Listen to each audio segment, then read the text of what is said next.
America ఎన్నికల్లో జరిగే భారీ ఖర్చుని సాధారణంగా అక్కడ డొనేషన్సే ఇస్తూ ఉంటారు. కొంతమంది తమ వ్యాపారాల్లో లక్షల కోట్లు సంపాదించే వాళ్ళు వీళ్ళకి అట్లా డొనేట్ చేస్తుంటారు.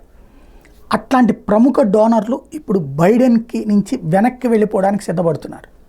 సరే, మన దేశంలోకి మళ్ళీ వ్యాపారస్తులు వేధిస్తారన్న ఉద్దేశంతో కాదు, కానీ సరిగ్గా చెప్పాలంటే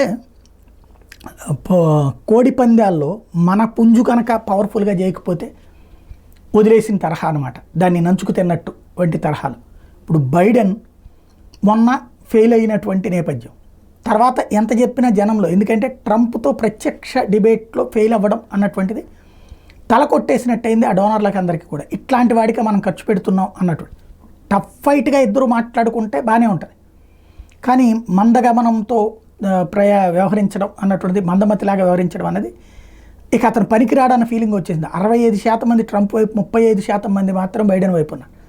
ఒక 5 రోజులు డెడ్ లైన్ ఇచ్చారు డోనర్లు. 5 రోజుల్లోపు నువ్వు సమర్థుడైనటువంటి వాడివి, నువ్వే పనికొస్తావు, నువ్వే పోటీకి అంటేనే మేము మద్దతు ఇస్తాం, స్పాన్సర్ చేస్తామని.